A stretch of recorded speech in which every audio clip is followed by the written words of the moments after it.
Direct from Studio E, this is MSU Live, a lively look at people and events around the campus of Michigan State University.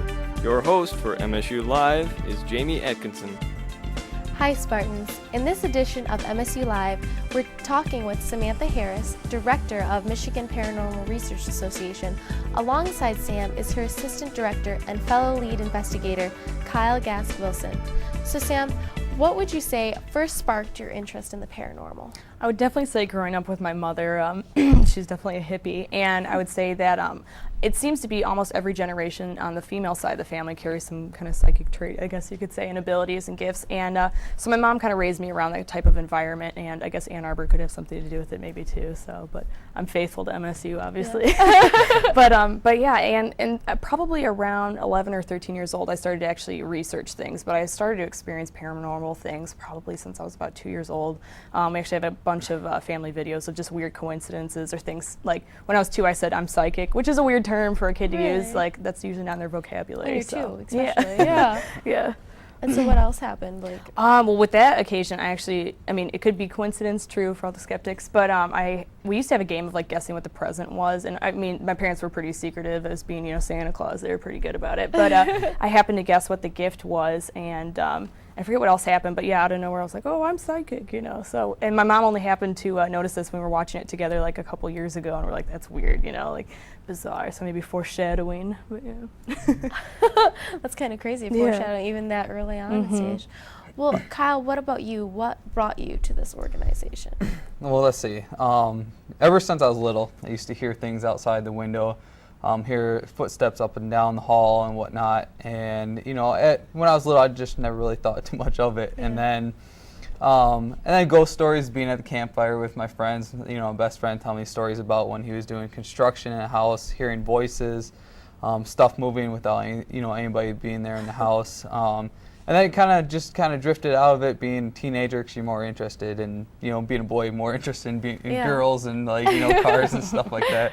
So, and then taps started coming out and all the new ghost shows and whatnot. It kind of sparked my interest again in this stuff. And then, fortunately, I met Samantha, and she kind of, you know, opened my eyes to a whole new world of just like, you know, how much is involved into the paranormal. So, and then she told me about the group that she started, and I was like, you know what, I'm willing to help with this group and, you know, start doing investigations. And she gave me some books, and I read some stuff online and just kind of packed my knowledge with everything in the paranormal. So. Oh my goodness, what a start. Yeah. So how did you two meet exactly, Kyle or Sam? Well, we're both car dorks, and it was kind of a weird way we met. There's actually a internet site, I think it's called exceedspeed.com, that we happen to be a part of, because I used to go down there and race at like Gratiot and Woodward and Detroit. But and so he was a car dork too, and I guess it was a little bit of stalking maybe on his part, and then yeah, just a little bit, and then according to him, and so then I guess we started talking, but he left open-ended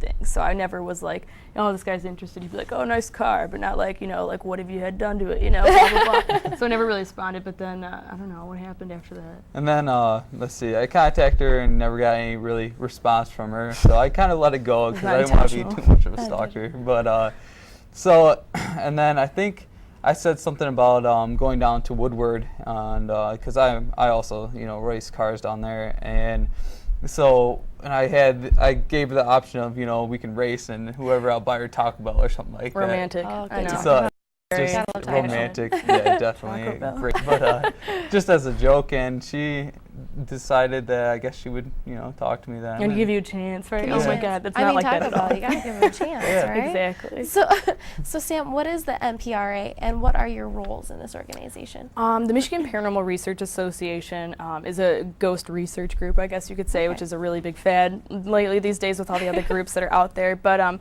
we started in 2006, and I actually started a couple other groups too, but now that I had to relocate for Michigan State my junior year, we kind of got some of our friends together and a couple other MSU students and formed our group. Basically what we do is we offer investigations. So clients will typically contact us, and, you know, they'll tell us what's going on, and we'll try to figure out what exactly it is they want. And some people don't want a solution, but we do offer a solution for hauntings. We do like a Native American ceremony called smudging and different stuff like that, but some people, like the Holly Hotel, tell on the film. Basically, is saying that they like their spirits. They're friendly for the most part, and they wanted to keep them around, and it brings them pretty decent business. So sometimes we just do investigations and gather evidence. And just gather their evidence, but you offer the solution as well. Exactly, yeah, because really a lot of people are freaked out, and rightfully so, by some of the things that happen, and we really don't want the client to feel alone, because this actually is happening, well, for thousands of years, obviously, but I think it's 73% of Americans believe in the paranormal. We just don't talk about it, because no one wants to be titled, crazy, so, but I've lost my care for that, so I think I'm already been titled crazy, but that's completely fine, but, okay.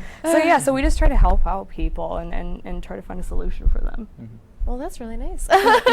Well, Kyle, what is your role during these investigations? Pretty much my role is it's like being a Samantha, but being myself. I kind of shadow everything that she's doing, being assistant director and lead investigator.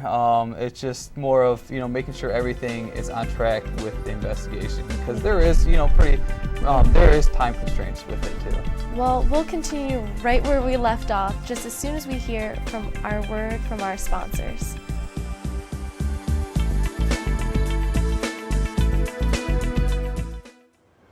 Oh my gosh, Cloud! Cloud!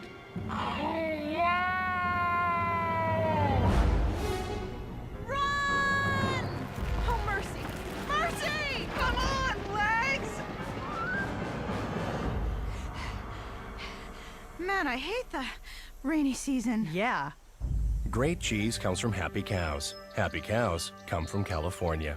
Real California cheese. Welcome back. We've been talking with Samantha Harris, Director of the Michigan Paranormal Research Association, and Kyle Gask, Assistant Director of the Michigan Paranormal Research Association.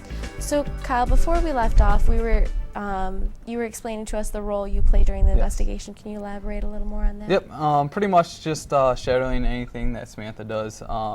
We have a core group of, about 6 people, and what we will do is actually break off into teams and to cover more of the area and get a better investigation going. So being one of the lead investigators, I actually myself and maybe somebody else will come with me, and we'll do one half of wherever we're investigating, and then Samantha will do the other half. So, and it's just, like I said, it's more making sure everything goes good and equipment's set up, EVPs are ready to record and just go through and just do everything. So, which makes her job a lot easier. Yeah. It helps you out a lot. Yeah. Well, you're talking about EVPs. Sam, what are some of the technical components of the paranormal investigations? Well, for EVPs, electronic voice phenomenon, we use digital voice recorders, and it's believed to be disembodied voices of the dead. And other things that we do is EMFs and readings. Basically, we'll go around and do consistent measurements, I guess. So when there's like a spike in, say, the EMF, which is an electromagnetic field, then we know it's maybe paranormal. And basically what we try to do is have electronics off, so it's not interfering, because it causes, obviously huge spikes. And we do, I would basically say we also, interview the clients, and say, for instance, with the Holly Hotel, we kind of research the history and stuff too, just to kind of get a feel, not that we're trying to get an advantage on it, so we know what to expect, but it's also important to incorporate the history and things like that too, to get a feel for it. But also the other technical stuff, we have our security camera set up, and those are infrared cameras. And a lot of our tech guys are really knowledgeable about this stuff too, and Kyle definitely does his share and setting up all that stuff too. So basically, I don't know, ghost gadgets, and we have a couple other toys that one of them I actually asked for my birthday, which is who asked for a ghost thing for their birthday? I do, I guess. And but anyway, so yeah, we've acquired a decent amount of electronics, I would say, to use. So. Over the years. Yeah, I guess. So